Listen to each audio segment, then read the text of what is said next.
pouvoir se déplacer, voyager, a toujours été au centre de l'attention à travers l'histoire, attirant les meilleurs ingénieurs, constructeurs et les plus grands cerveaux. Nous avons toujours essayé de réduire le temps et les efforts nécessaires pour passer d'un point A à un point B. C'est une industrie qui a toujours poussé l'être humain à l'excellence, au dépassement, à l'amélioration, à la découverte et à la recherche. De monter un animal à monter à vélo, de conduire une calèche à conduire une voiture, de naviguer en radeau ou avec un bateau, de voyager en train à vapeur ou à grande vitesse, de voler en montgolfière à voler en avion et de l'avion à découvrir de nouvelles planètes. Que ce soit sur Terre, dans les airs ou pour traverser les océans, il y a eu beaucoup d'efforts mis dans les nouvelles inventions afin de progresser pour aller toujours plus vite et toujours plus loin. Mais il y a quelque chose que j'ai du mal à comprendre. Nous prenons tellement soin de nos voitures, nous mettons de l'essence chaque semaine, la lavons tous les 2 mois, l'emmenons au garage pour un entretien ou une réparation chaque année. Nous la regardons comme si c'était l'accomplissement d'une vie, tout en sachant que ce n'est rien d'autre qu'un bien matériel et sachant aussi qu'un jour nous la vendrons ou la mettrons de côté pour en acheter une nouvelle. Donc vous voyez, ce que j'ai du mal à comprendre, c'est comment nous pouvons prendre à ce point soin d'un véhicule d'utilisation à court terme et ne pas prendre les mêmes soins ni accorder la même importance au seul véhicule qui nous portera de la naissance à la mort d'un endroit à un autre sans jamais être en mesure de le remplacer ou de le vendre. Et ce véhicule, c'est notre corps. C'est notre corps et seulement lui qui nous accompagnera tout au long de la vie. Ce corps est fragile, il vieillit, il doit être réapprovisionné et entretenu. Il a besoin d'attention, il a besoin qu'on soit conscient de son importance. Prendre soin de son corps, c'est le meilleur moyen et le plus sûr d'aller d'aujourd'hui à demain. Il y a des choses de base et vraiment simples que nous devrions tous faire pour nous assurer de garder notre corps fort et en bonne santé. Voici donc les 5 piliers de l'équilibre corporel et de la santé que je voudrais partager avec vous.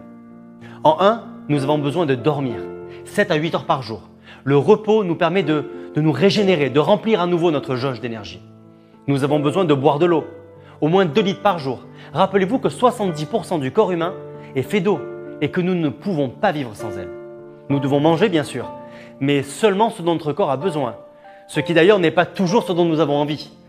Est-ce que vous rempliriez votre voiture de déchets ou du mauvais carburant? Bien sûr que non, car vous savez que votre voiture ne pourrait plus fonctionner. Eh bien notre corps fonctionne de la même manière. Ce n'est pas parce qu'il ne se casse pas tout de suite que vous n'êtes pas lentement en train de le tuer. Donc c'est primordial de nourrir votre corps avec ce dont il a besoin et pas seulement ce dont vous avez envie. Il faut respirer. La respiration est très importante.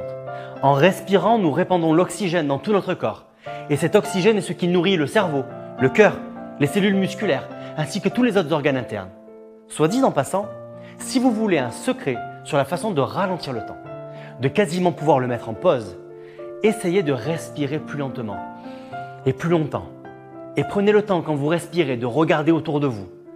Vous verrez votre capacité à mieux maîtriser la rapidité à laquelle le temps passe et à quel point vous arrivez à mieux l'apprécier.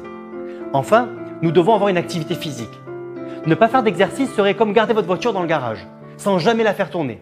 La voiture se retrouve avec une batterie faible et de la difficulté à démarrer.